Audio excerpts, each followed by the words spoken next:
E aí pessoal, tudo bem com vocês? Espero que vocês estejam bem, né? Se cuidando. Bom dia, né, para todos e todas. Nas videoaulas passadas, né, a gente está entrando nesse tema que é evolução, né? Na aula de hoje a gente encerra essa parte, né? Não que nas próximas aulas a gente não vai retornar um pouco a isso, mas é, nas aulas depois do simulado, né, ou do simulado de segunda unidade, a gente vai começar a discutir mais os temas de diversidade biológica, que vai voltar um pouco que são algumas características e alguns fenômenos que explicam também os processos e fazem parte também dos processos evolutivos, dos princípios da seleção natural, né? E dentre esses fatores, né? Mas a gente começou a ver, né, nessa parte de evolução, a gente começou a discutir as ideias do fixismo, né? Eu expliquei e detalhei um pouco sobre o que era esse fixismo, que eram essas ideias que permeavam o meio da sociedade comum, né? E também o meio científico, né? Durante algumas centenas de anos, algumas milhares de anos, né? Que essas ideias elas vinham um pouco desde dos debates filosóficos na Grécia Antiga, né? Até permaneceu bastante também enraizado no meio científico, essa ideia da imutabilidade dos seres vivos, ou seja, que os seres vivos não se modificam, não existe nenhum processo de alteração dos seres vivos, que eles são fixos, imutáveis, que eles surgiram no mesmo período. E apesar de a gente ter dentro do fixismo aquelas ideias, né, que das extinções, as diversas extinções em massas, e que a vida se reiniciou várias vezes após esses processos de extinção, de origem, né, de reorigem da vida. é, mas a gente viu que nos últimos mais ou menos 200 anos, pouco mais de 200 anos, né, vieram as primeiras ideias transformistas ou evolucionistas, né, principalmente marcando lá no início do século XIX com Lamarck, né, que se iniciou dentro da ciência. Se começou esse debate de que na verdade os seres vivos eles se modificavam ao longo do tempo. O Lamarck buscou explicar, por mais que os princípios fixistas fossem bastante fortes, né? Ou seja, quando ele veio defender a evolução e a alteração dos seres vivos, com as suas ideias do uso e desuso, das ideias dos caracteres adquiridos, da transmissão dos caracteres adquiridos, né? Suas ideias foram mais rejeitadas não por um contraponto científico, mas porque as ideias fixistas eram muito fortes, né? E era inconcebível essa ideia da evolução, do transformismo, que só veio a se estabelecer mesmo após os estudos do Darwin e do Wallace, né? Que já eram estudos mais robustos, né? Frutos de todos aqueles processos também, né? Fruto de todas do conhecimento que o Darwin produziu ao longo da sua viagem no Beagle, né? Aqueles 5 anos de viagem, né? Inclusive passou 4 meses aqui no Brasil estudando a fauna, a flora, catalogou e também coletou uma série de fósseis, e ele observava aqueles fósseis característicos que eram animais que não existiam mais, né? Mas que tinham características bastante similares com os seres vivos que existiam ainda. Então isso começou a fervilhar na mente dele, né? E principalmente quando ele chegou no arquipélago de Galápagos, aqui na América do Sul também, né? Se eu não me engano, eu acho que é do Chile, né? Faz parte do Chile. E que ele observou que cada ilhazinha, ele observando, estudando os pássaros, ele viu que nessas ilhas tinham pássaros com características únicas do bico, né? Mas que eles eram muito parecidos entre si, né? Se comparasse os pássaros dessas ilhas, eles eram muito parecidos nas suas características morfológicas, e eles variavam muito. Era o formato do bico, né, que estava muito associado do tipo de alimentação que eles tinham naquelas ilhas. E aí ele começou a se questionar, e corretamente, né, de que muito provavelmente aqueles pássaros que têm essas diferenças, essas pequenas diferenças, na verdade eles tinham o mesmo ancestral, ou seja, eles se originaram a partir do mesmo organismo, a partir de um mesmo tipo de pássaro, e que durante os longos da seleção natural, né, foram selecionando dentro daquelas populações, né, em cada uma das ilhas, de acordo com o hábito alimentar, foi predominando a seleção natural em cada uma dessas ilhas, foi permanecendo algum desses desses pássaros, né, de acordo com o modo de vida naqueles ambientes. E aí, então, muito provavelmente, aquele processo tenha sido aquela variedade, diversidade de seres vivos, de aves no caso, né, muito provavelmente teria sido originada a partir desse processo de seleção natural e que eles tinham um ancestral em comum. Então, após esse processo e que ele escreveu A Origem das Espécies, Seleção Natural, né, depois de publicar o artigo dele sobre algumas questões de seleção natural, junto com o Wallace, né, ele publicou esse livro que trazia todas as informações e permanece até hoje. Apesar da ausência de alguns detalhes, né, porque ele não conseguia, ele identificava, né, a diversidade biológica, ele identificava esse grau de ancestralidade, de parentesco, mas ele não conseguia explicar como é que essas características novas surgiam, né? Ele não explicava não porque ele era incapaz de explicar isso por causa do seu tempo, né? E não necessariamente por causa do seu intelecto, né? Ou seja, o conhecimento que ele tinha não era, e o conhecimento científico da época não possibilitava que ele conseguisse dar esse passo a mais, explicar como as novas características surgiam, como as características eram herdadas. Isso era uma limitação científica da época, né? Do seu tempo, né? E isso só veio a ser explicado no início do século XX, né, do século passado, né, nos anos 1905 por aí, quando foram redescobertos os trabalhos de Mendel, quando foi descoberto o DNA, o mecanismo de funcionamento do núcleo, o mecanismo de como os genes funcionam, como as características são herdadas, né? Então, a partir daí se reforçou essas lacunas que existiam na teoria da seleção natural, né? E se desenvolveu o que a gente chama da teoria sintética da evolução, né? Que esses conhecimentos de genética, mutação, recombinação gênica, comparação embriológica, mais registros fósseis foram identificados, a comparação bioquímica entre seres vivos veio reforçar essas lacunas e explicar aquilo que o Darwin não conseguiu explicar por sua mutação, né? E aí que se desenvolveu o que a gente chama da teoria sintética da evolução, que também é chamado de neodarwinismo, né? Eu gosto mais do termo teoria sintética da evolução porque ele acaba incluído também o Wallace, né, que também foi bastante importante para o desenvolvimento da seleção natural, né, que ele também chegou a essas conclusões, né, e a gente chama de neodarwinismo, meio que a gente apaga o coitado, né, só porque o coitado não, né, mas só porque o cara era pobre, né, e teve que trabalhar muito e pesquisar, enquanto o Darwin como ele era muito rico, né, ele era de uma família muito rica, ele podia se dedicar exclusivamente à pesquisa científica, ele não precisava da pesquisa científica para subsistência, né? Ou seja, para viver, né? Ele tinha muito dinheiro, era uma família rica, que tinha herdado muitas posses, né? Então ele tinha tempo livre para fazer ciência, né? Produzir muito conhecimento científico, era a sua dedicação exclusiva, porque ele não precisava se preocupar em trabalhar para ter dinheiro para comprar, pagar as coisas dele, não precisava, né? Porque ele já era muito rico, então por isso que ele pode sair 5 anos em uma expedição científica, porque ele não precisava disso ele não precisava se preocupar com o dinheiro, né? O Wallace não, o Wallace ele precisava trabalhar muito e para sobreviver e produzir ciência, mesmo assim chegando nas mesmas conclusões que o Darwin. Obviamente que o Darwin tinha muito mais informações coletadas, né, em todas as suas viagens, e por isso que ele saiu aí a Origem das Espécies. Vocês encontram em qualquer livraria, se vocês tiverem curiosidade. Então a gente viu alguns mecanismos evolutivos na aula passada, né?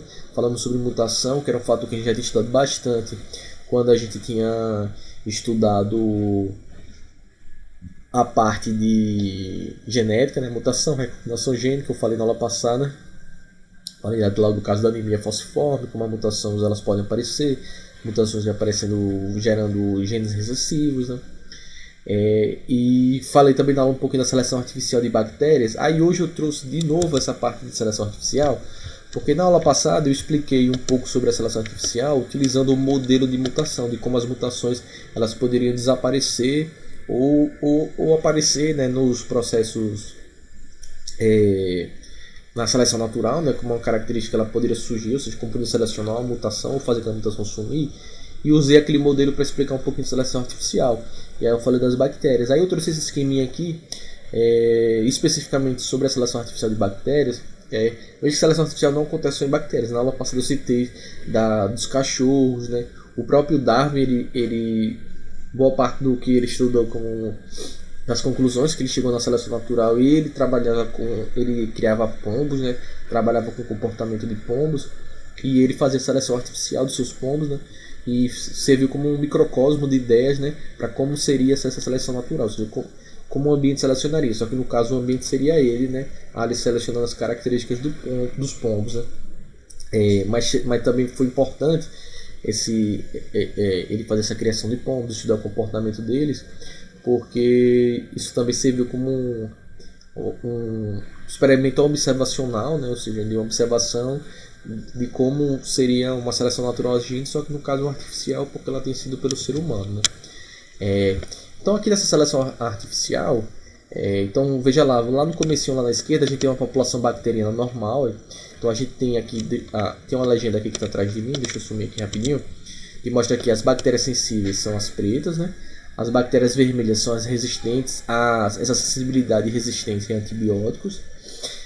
Aí tem essa vermelhinha com a bolinha verde aqui, que é uma bactéria com gene de resistência, né?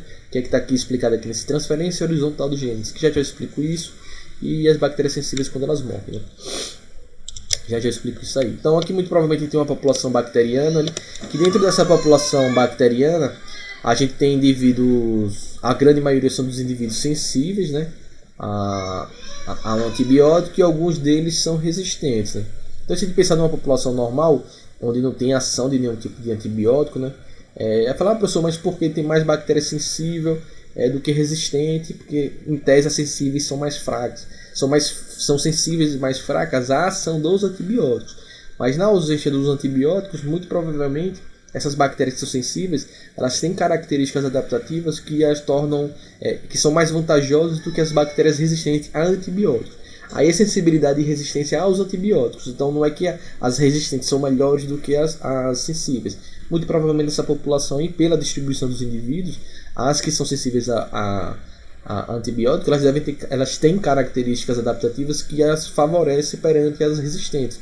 Então elas conseguem se reproduzir mais. Por isso que a grande maioria são de bactérias normais. Então, ou seja, vai virar são melhores competidoras, né, do que as resistentes. Por isso que a população dela tem uma maior quantidade de indivíduos, uma abundância maior, certo? Então a gente tem mais dessas bactérias normais, porque elas se reproduzem mais, porque elas devem ter alguma vantagem adaptativa, seja lá qual for, do que essas resistentes, né? Então por isso que elas têm uma maior. E a população de resistentes não cresce tanto, porque provavelmente como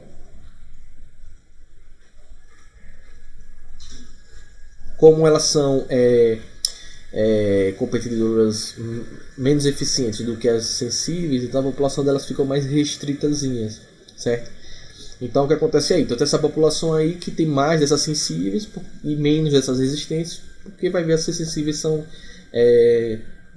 têm características adaptativas superiores. O que acontece? Quando por um acaso entra uma ação de antibiótico, supondo que essas bactérias estejam dentro de você, causando uma doença, e você toma os antibióticos, o que é que pode acontecer? O que é que vai acontecer, né?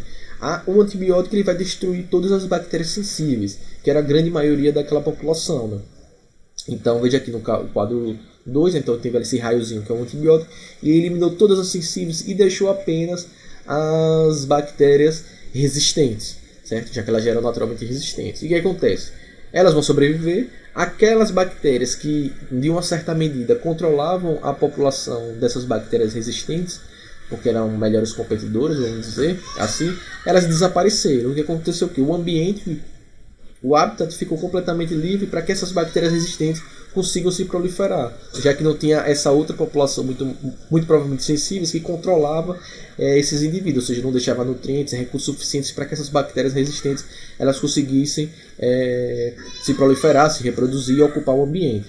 Então, muito provavelmente essas bactérias resistentes, com a eliminação das bactérias sensíveis, elas vão se reproduzir e vão ocupar esse ambiente, e aí a gente vai ter uma proliferação de uma bactéria resistente. Então isso que pode acontecer, ou seja, o antibiótico ele selecionou as bactérias resistentes. O antibiótico ele não tornou as bactérias resistentes, certo? Isso aí seria uma ideia lamarquista, né? De que, o antibiótico surgiu e a bactéria se adaptou à presença daquele antibiótico. Não. Na verdade, o antibiótico ele fez uma seleção artificial sobre aquela população. Ela eliminou os indivíduos que eram sensíveis, que não eram adaptados à presença desse antibiótico, e deixou, ou seja, selecionou aqueles que eram adaptados, que era o caso dessas bactérias resistentes. Então aí funcionou como um mecanismo de seleção artificial, certo? Beleza? Aqui do lado aqui que tem esse negócio de transferência horizontal dos genes, é que as bactérias elas podem se reproduzir de forma sexuada, né? Elas vão fazendo bipartição e vão se proliferando, mas tem algumas bactérias que elas podem se reproduzir por um processo de conjugação, ou seja, que elas fazem transferência de material genético de uma bactéria para outra.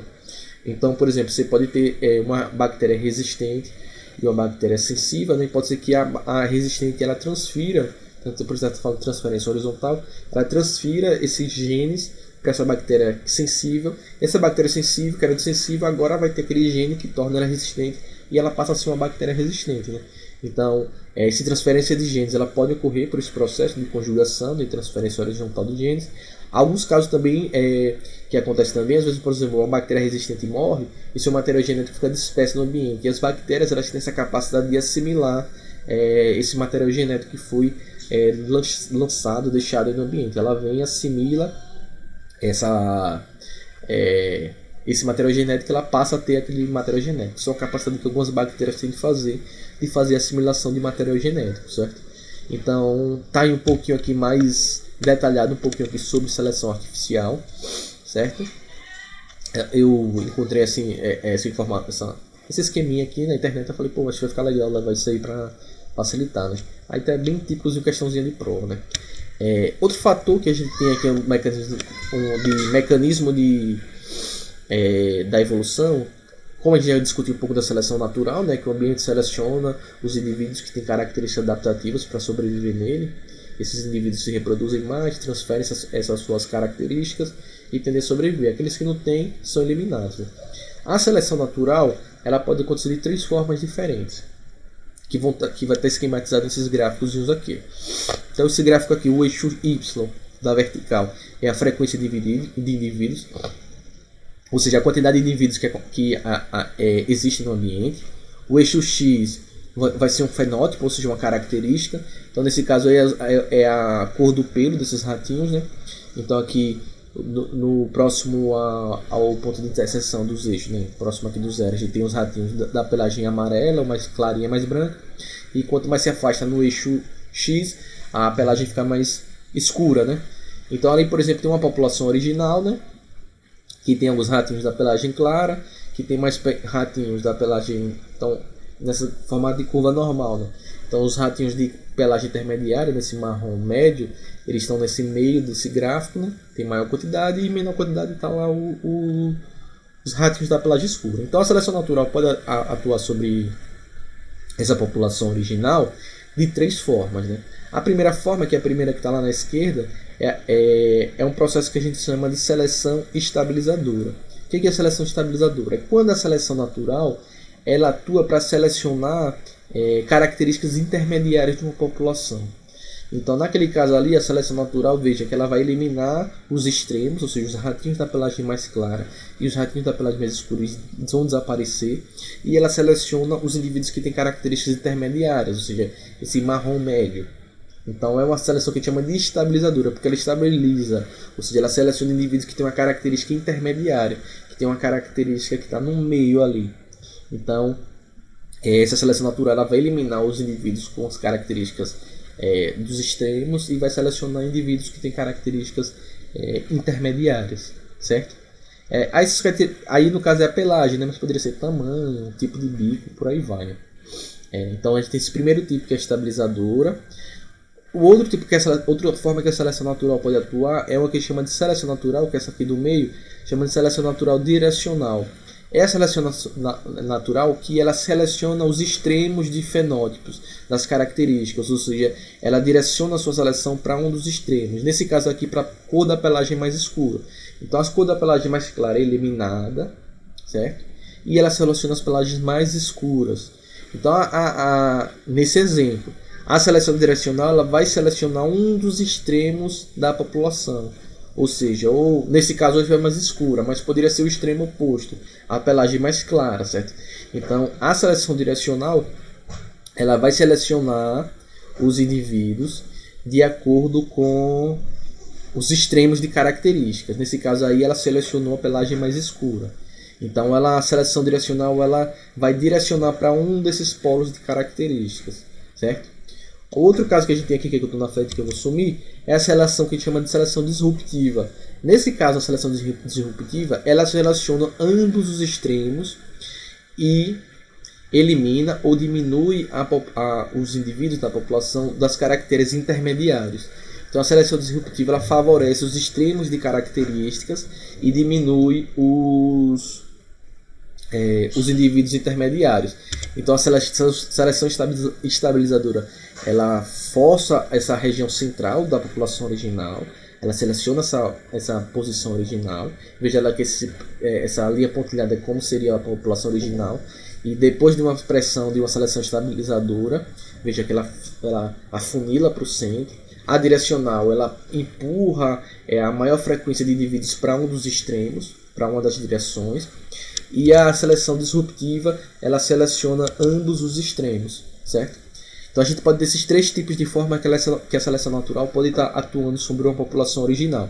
Agora a seleção natural ela pode ser mais forte ou mais fraca, né? A gente pode também dizer que a seleção natural é forte ou fraca. Ela vai ser forte ou fraca quando ela seleção natural mais forte, por exemplo, está acontecendo ali na seleção estabilizadora. Veja que só sobram os indivíduos intermediários, certo? Os outros eles são eliminados. Se tivesse uma seleção estabilizadora, mas que ela fosse mais fraca, alguns desses fenótipos próximos dessa região central poderiam sobreviver, mas ali você vê que só tinha do meio, né? Se a gente pegar aqui o exemplo da seleção direcional, aqui pode estar correndo uma seleção mais fraca, porque veja que ele está selecionando pelo menos 3 fenótipos. Se fosse uma seleção direcional, por exemplo, muito forte, poderia ter o que? Só indivíduos da pelagem mais escura, não sobrasse mais nenhum. Então veja que aqui ele dá uma... Quando é um caso de seleção natural mais forte, ele afunila a frequência dos indivíduos. Quando ela é mais fraca, ele aumenta esse arranjo, ou seja, as possibilidades são maiores de presença. Que é o caso, por exemplo, aqui nessa disruptiva. Se ela fosse uma seleção forte, a gente só teria esse gráfico, a região central encostaria na frequência zero, né? Então você só teria esses indivíduos extremos em maior quantidade. Nesse caso aqui, ela provavelmente é uma seleção disruptiva mais fraca, porque por mais que a frequência maior seja dos indivíduos dos extremos, os indivíduos que estão nessa posição intermediária, eles ainda existem. Veja que a curva do gráfico ela não atinge o eixo X, ou seja, ela não chega a zero, né? Se fosse uma seleção natural mais forte, esse eixo aqui provavelmente ele atingiria aqui o marco zero. Ou seja, ele encostaria no eixo X, e aí você saberia que ele é um caso de seleção natural mais forte, né? Então a seleção natural ela pode atuar de 3 formas: estabilizadora, selecionando fenótipos intermediários; uma seleção direcional, quando ela seleciona um dos extremos dos fenótipos de características; e seleção disruptiva, quando ela seleciona ambos os extremos dos fenótipos e elimina ou diminui a frequência dos indivíduos com fenótipos intermediários, né? E ela pode atuar de forma mais forte quando ela afunila essa frequência em alguma parte do gráfico, né, de frequência de indivíduos. Ela pode ser mais fraca quando essa curva ela fica mais maiorzinha, mais gordinha, né?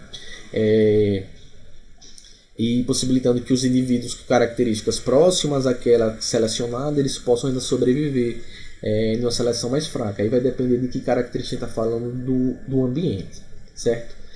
Para a gente fechar essa parte de mecanismos evolutivos, a gente tem um mecanismo que a gente chama aqui do processo de especiação. O que é o processo de especiação? O processo de especiação é o processo que forma novas espécies, ou seja, quando surgem novas espécies. Então, todo o processo de especiação é um processo de origem de novas espécies, certo? E o que é uma espécie biológica? Existem vários conceitos para definir o que é espécie biológica.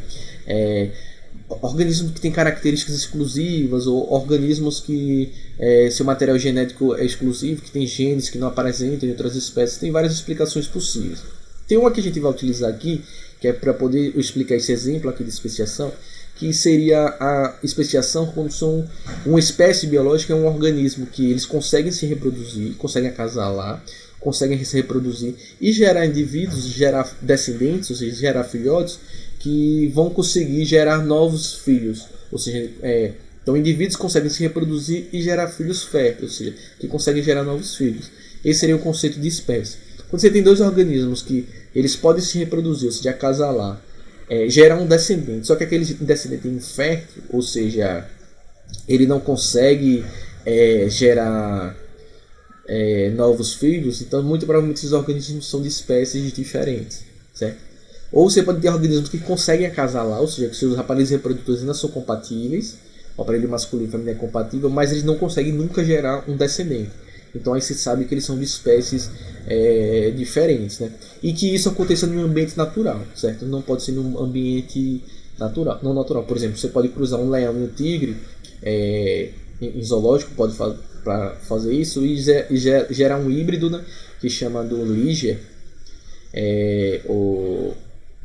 que consegue até ter outros filhos, né? Mas em ambiente natural, o leão e o tigre eles não se reproduzem porque eles vivem em ambientes completamente diferentes, né? Então, eles são de espécies diferentes, né? Que é o caso também do burro, da mula, do jegue, né? Que também tem esse caso de hibridismo aí, que são indivíduos que são infectos, né? Beleza? Então espero que você consiga entender esse mecanismo aí de especiação, então, ou do que seria uma espécie biológica, por assim dizer, né? Então o que é que pode acontecer aqui? Como é que pode acontecer um dos processos de especiação? Então você teria uma população original, né? Então a população de besouros aqui original, nessa população tinha vários besouros, né? Sua variabilidade genética se reproduzindo entre si, tendo seus descendentes, né? E aí o que pode acontecer? Pode ser que essa população de besouros original ela seja separada por uma barreira física, né? Então, por exemplo, ali surge um rio separando efetivamente essa população.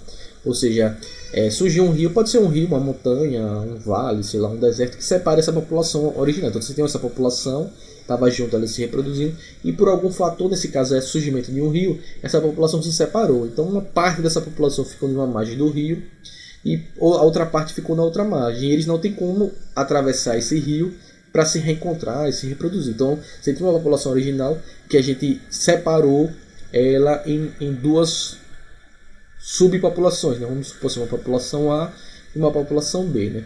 Aconteceu aí um processo que a gente chama do surgimento de uma barreira geográfica, ou seja, surgiu uma barreira física que separou aquela população original em duas.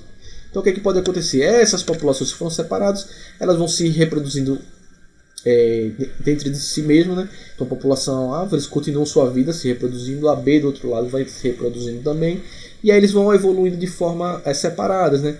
Então eles vão se reproduzindo, vai acontecendo recombinação genética, né? Gênica, seu DNA vão se misturando, vão surgindo características novas por mutações aleatoriamente, essas características vão sendo passadas ou não, ou seja, essas populações ao longo do tempo, o tempo vai passando e elas vão evoluindo de forma separada, ou seja, cada uma delas vai tendo os seus processos genéticos de recombinação de forma independente. Se por um acaso da vida, depois de um tempo, esse rio seca, tem uma seca, uma estiagem, esse rio seca, e essas populações que antes estavam separadas voltam a se encontrar, talvez as diferenças genéticas que existem entre essas populações, que foram surgindo ao longo do tempo, elas impossibilitam que haja reprodução entre os indivíduos dessas populações diferentes. Então, por exemplo, a população A e a população B, quando se reencontrou, os indivíduos da população A não conseguiam mais se reproduzir com os indivíduos da população B. Então, nesse processo, a gente diz que aconteceu um isolamento reprodutivo. Ou seja, os indivíduos eles não conseguem mais se reproduzir. Eles não conseguem se reproduzir entre si. Desses indivíduos que antigamente eram de uma população, de uma mesma população. Quando ocorre isolamento reprodutivo, ou seja, quando esses indivíduos não conseguem mais se reproduzir, a gente pode afirmar que aí aconteceu um processo de especiação. Ou seja, a população A passa a ser uma espécie diferente da população B. E vice-versa, ou seja, aqui aconteceu um processo de especiação por isolamento reprodutivo, ou seja, os indivíduos eles não vão mais conseguir reproduzir e eles são de espécies diferentes, certo? Então aqui é um tipo de especiação que ocorre por barreira geográfica que leva ao isolamento reprodutivo. Deixa eu trazer algumas observações para vocês. O processo de especiação ele não ocorreu nesse caso aí devido exclusivamente à barreira geográfica. Porque o que pode acontecer? Poderia ter surgido essa barreira geográfica, esse rio, essas populações se separaram, foram evoluindo geneticamente de forma independente. Quando esse rio secar e se essas populações voltassem a se encontrar e elas conseguissem se reproduzir e conseguissem gerar novos descendentes férteis, isso significaria dizer o quê? Que por mais que eles tenham gerado algumas diferenças entre eles, mas não tenham surgido diferenças suficientes para tornar eles indivíduos de espécies diferentes. Ou seja, eles continuam sendo da mesma espécie, já que eles conseguiram se reproduzir e gerar descendentes férteis. Então a barreira geográfica, nesse caso, ela não levou a um isolamento reprodutivo. Então esses indivíduos eles continuam sendo da mesma espécie. A gente só pode afirmar que esses organismos se tornaram de outra espécie se essa barreira geográfica levar ao surgimento do isolamento reprodutivo por diferenças genéticas. Então, o que define que ocorreu especiação nesse caso aí é se ocorreu isolamento reprodutivo, ou seja, se esses organismos eles não conseguirem mais se reproduzir porque eles são geneticamente distintos. Surgiram diferenças genéticas tão grandes que eles não conseguem mais se reproduzir. Então não é a barreira não é a barreira geográfica que define que esses organismos estão isolados reprodutivamente. Ou seja, não é a barreira geográfica que define que surgiu novas espécies. É o isolamento reprodutivo. Ou seja, tem que ocorrer isolamento reprodutivo para que ocorra especiação.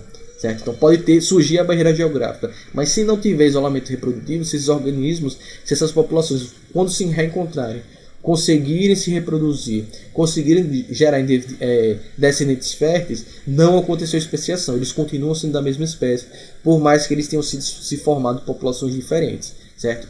Então o fator que determina a especiação é o surgimento do isolamento reprodutivo dessas populações, certo? Então espero que vocês tenham conseguido entender. Deixei uma atividade do livro para vocês fazerem, respondam ela, certo? Além da atividade em PDF. Qualquer dúvida é só vocês entrarem em contato comigo. Então fiquem bem, se cuidem e a gente se vê numa próxima aula. Tchau.